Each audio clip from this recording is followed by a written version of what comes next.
Track 10, Ball Without You.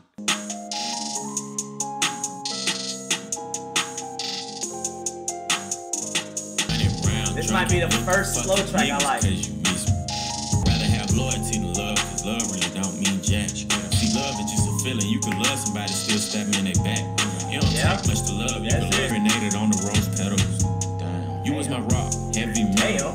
Now you ain't shit to me. I thought it was love until I woke up and had an epiphany. Keep the thing, I gotta ball without you. Now I gotta ball. Now I gotta ball. Now I gotta ball without you. Thinking about it, man, maybe 21 might be onto something. Fuck love, give me loyalty. At this point, man, look, I'm gonna tell y'all right now. Marriage don't mean nothing. Shit, I remember I used to tell people back in the day too, like, hey, if you got a girlfriend, it don't really mean nothing unless they married. You know, that goes for any bachelor out there. Y'all trying to talk to somebody. If she not married yet, you still got a chance to step in, all right, until they put the ring on it. Shit, man, it's 2018, man. I'm gonna tell y'all right now, man. Look me in my eye, all right? Let me tell you. Just because you married don't mean another damn thing. Shit, I had to look at y'all with a motherfucking shotgun like I was about to hit y'all with Amaterasu. You know what I'm saying? Look, I'm being real. It don't really mean nothing nowadays when you married. They don't care. Nobody cares. Shit, and that's from personal experience. All right? Just saying, man. I might have to recharge my battery and take a breather here, but I'm just saying, man, like, nowadays, no one is faithful, man. I believe that if y'all want to be my honest, y'all want my honest opinion. I ain't trying to sway y'all the wrong way or nothing. I know a lot of y'all young, got a lot of life left, but yeah, man. I think 95% of relationships out there at some point cheated. If you got a girlfriend, if you got a nigga, at some point they done something crazy, and you don't know about it, and you probably will never know about it, and that's probably for the best. Keeping it real with y'all. Track 11, Good Day. Post some activists. Today was a good day. I woke up with your bitch. Today was a good day. Cross her off the list. What is this, 21 Suicide Savage, bro? This is the Suicide Boys' newest member? Hey, I don't do gullible. Yeah. Dope in the pantry, serving up candy. Watch looking colorful. Got an extendo, it's a new thing. Got a kick with it. Hey, Schoolboy? Got a new walk on. All of this gang talk, walk with me, red dot on your hand, turn green, turn your Twitter fingers to a crime scene, splash, street sweep. It really sounds like this is a 21 Suicide. Left this Kimpo killer, lease in the street. That Bun B? Bun B, for real?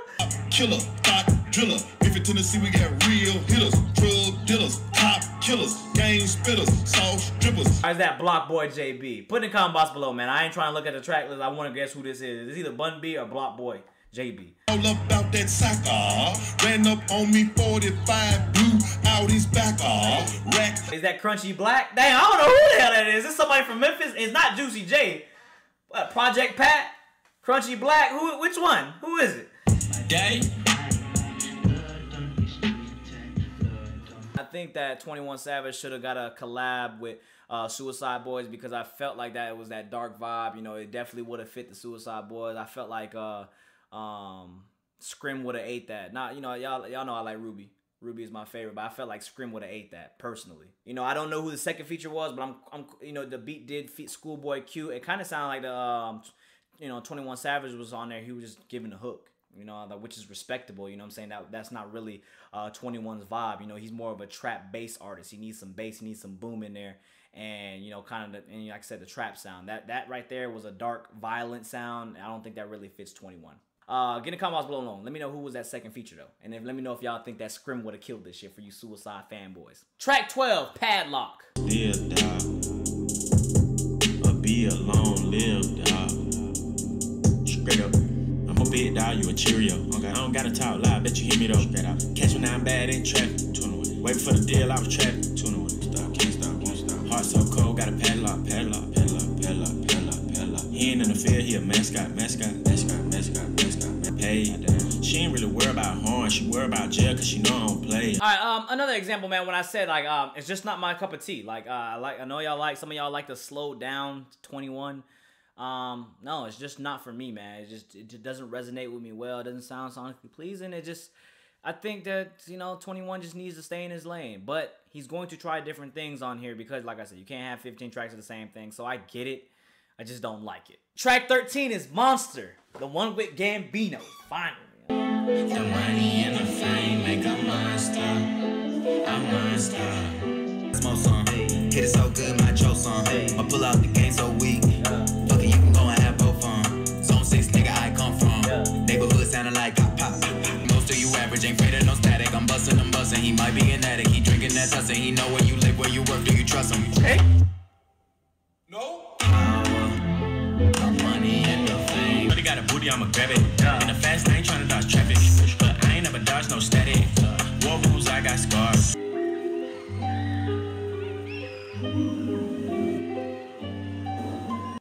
Nope. Again, though, man, look, I'm gonna say it like this. It proves to me that now that a lot of people just get by based off of their just name. You know what I'm saying? Like, now right here, this track right here, it wasn't a bad track. I definitely like the Childish Gambino feature. He has definitely come a long way. I'm very proud of him. I'll get that to in a minute. But it just proves now that your name sells no matter what. It's kind of the same thing with the Kendrick Lamar. Childish has become very, very popular around music. And just because he's on a track, everybody just like, and when I say, okay, my bad.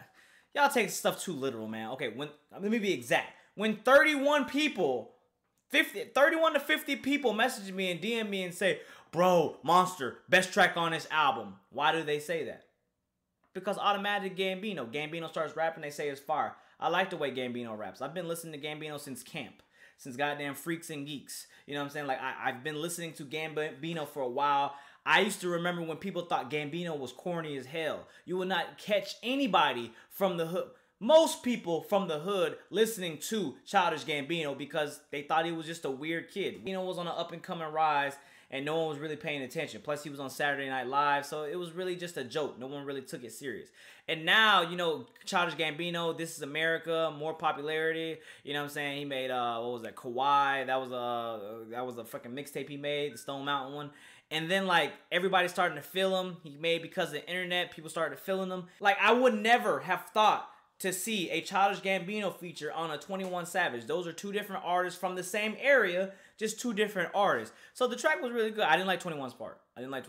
But Childish ate that junk. Would I say it's the best track on the album? No. It is top 5, though. Because that Can't Leave Without Lil Baby Gunna, that shit's fire. Out for the Night's fire. Like, you guys are overlooking many tracks just because Childish Gambino's on. Like, I hate when people do that. Track 14, Letter to My Mama. I made a song about you. Ain't no telling where I'd be if I went without you. Okay. Wish I would've stayed in school, but I dropped out. Okay. You taught me how to make sure the kid kept a temp fast. And you kept my PlayStation with some new games. Then you bought me frizzy cups with your loose chain. Hey, I don't know about no frizzy cups, but it was definitely frizzy pops. Cookies out the jar. I'm the one that went and stole the neighbor's car. Times got hard, started selling hard. Before I see you stressing, I'ma break the law.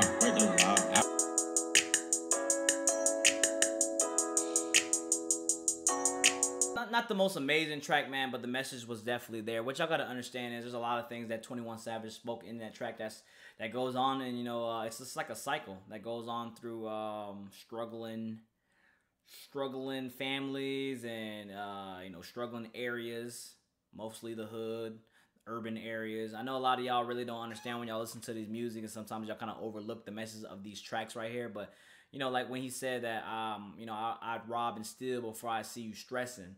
I mean, people don't really understand this, man. I don't know what y'all know what the struggle is. I used to make ravioli with a goddamn candle. Like, it was real like that. I can't. The thing is, man, you know, you can't drive it into somebody's brain, into somebody's head, and it's all just about experiences. I don't expect anybody that never has gone through it or never have been around in my culture or never been around my area where I grew up from, you know, I don't expect you to understand it. If you've been entitled your whole life, you've been food fed, you literally had, you know, clothes on your back, you going to school, everybody's happy, and, you know, like, I look, that's the same way with me, like, with depressed people. I mean, I don't try to understand that, or I'm not saying I don't try to understand it, but I don't try to disrespect or overstep my boundaries on something that I don't know, I have no idea about.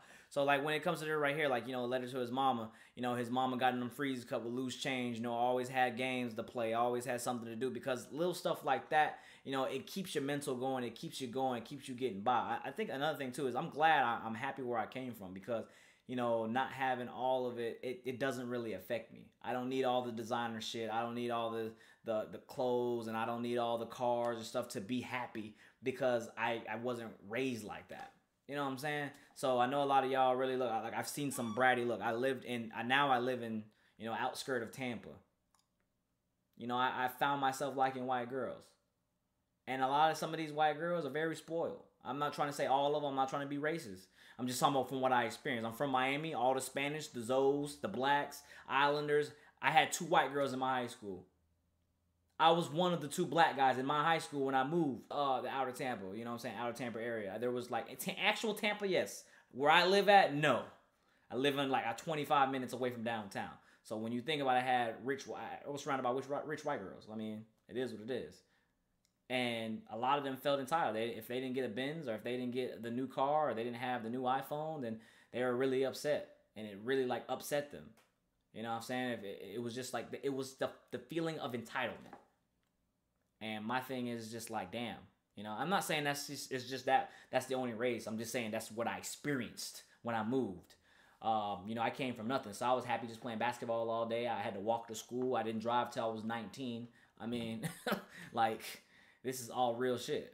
So I mean, when you think about this, like 21 Savage, where he's at now, a lot of people really don't have a choice. You know what I'm saying? When they gotta sell drugs all day to have food on the table at night, it's the system.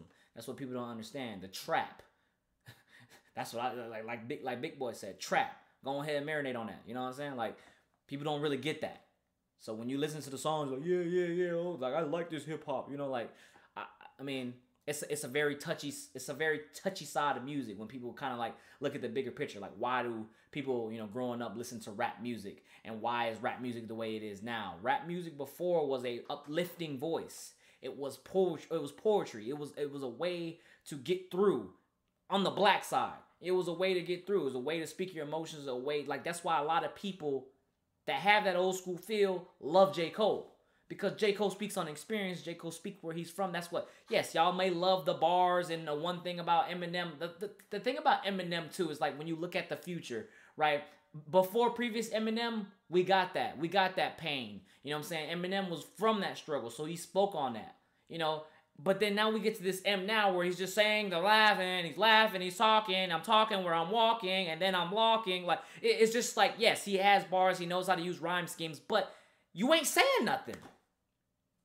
There is no soul. And I think that's the thing about the rappers today too, like with the mumble rap. And a lot of people are not mad about the mumble rap scene. It's just the freaking passion. Where is the passion? Where is the pain? Where is the relatability? Where is everything that I can feel to get through my day? Because that's what rap used to do.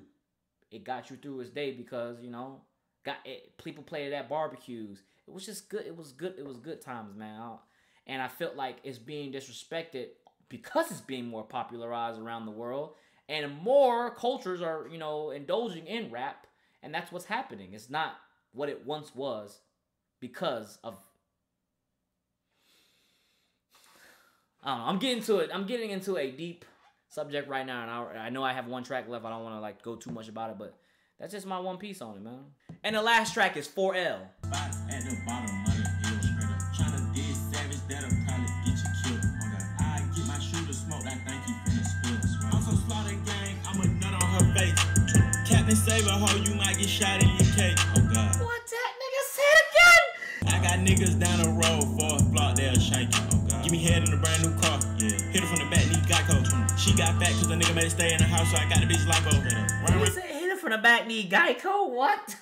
What? Why? Liquor, Isoline, yes sir. Who was that? On the curb, help I serve a nigga bird. Who run the block, soundball, they're the words. Get a nigga clap that, zone 6, ride around with it in my lap ass. Leave a man brain in your motherfucking lap ass. Alright, man, my opinions on the album. It was pretty, it ended, I don't know. It was up and down all throughout the album. Like, there was high points of the album, there was low points. A lot of the tracks where he was kind of singing, I wasn't really feeling. That wasn't really my vibe. But for the most part, like tracks like Out for the Night, Gunsmoke, All My Friends was cool just because of Post Malone. That's another track that where he kind of was saying, and I just didn't like his part. Can't Leave Without with Lil Baby and the Gunna, you know, the best 1-2 combo in the game right now. What else? The track Good Day. I like the Suicide, how it had that dark feel too. I feel like Suicide Boy should have been on that track, but you know, having Schoolboy Q on there, and I still don't know who was on there with Bun B, or maybe it was Blockboy JB. Get in the comments below. Monster, Childish Gambino's feature. Definitely was a highlight of that track. You know, 21 Savage got, you know, didn't really get the light on that track as well. But Letter to My Mama, I think, was probably the realest track on here. Not saying it was the best track, but it was the most raw. You know, it gave you an outlook where 21 Savage is kind of just thankful for where he's at in his life now. That's the thing I wanted to, like, I feel like this album right here, where he took his time, he got the hype.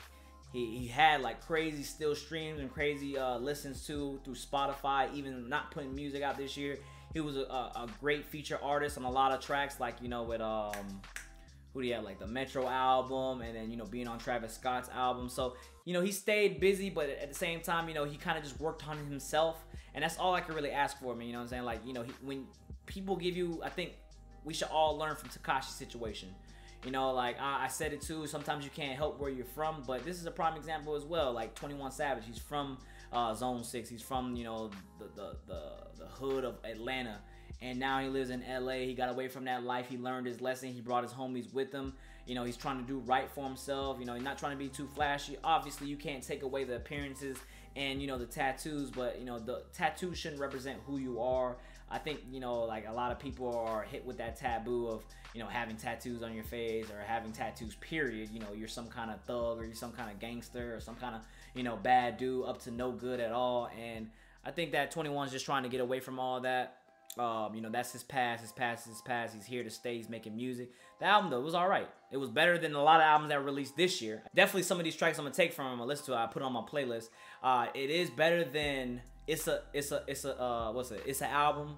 It's a Savage, whatever what it was, and it's definitely better than his first album.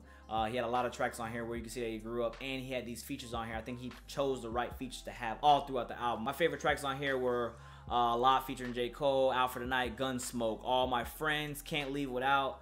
ASMR was funny. It was a funny track. Good Day, Monster, Letter to My Mama. So there's a lot of tracks I took from here. I'm just saying it's not the best thing I've heard this year, but I am happy with this 21 Savage album. It definitely lived up to his hype, and I hope he continues his success, and I hope he wakes up every day trying to be a better person, just like he's been doing for this past year. So we're gonna keep it like that. Let me know what was your favorite track in the album. I'm sorry for talking too much, but that's what we do. All right, if you don't want to hear me talk, you can unsubscribe, or you can press the X, or you can just shut the fuck up and skip. It's not that hard, because nothing's gonna change here. You leave, you don't subscribe, we still gonna be rocking with my crew, and we're gonna keep it moving forward. With that being said, don't forget, follow me on social media. Let me know what y'all want to hear. Hey, my Patreons, man, I just want to say thank y'all, man. It's coming to the end of the year. I know we got like, what, 9 days left. I appreciate y'all for helping me out. You know, I give my playlist. I'll probably do some more stuff where I do, you know, gonna put some extra videos on there where you can only get it through there. Probably some throwback videos. And we're gonna keep it like that, man. Don't forget, follow me on social media. Let me know what y'all want to hear. And until the next time, it's been your boy Dev. We are out.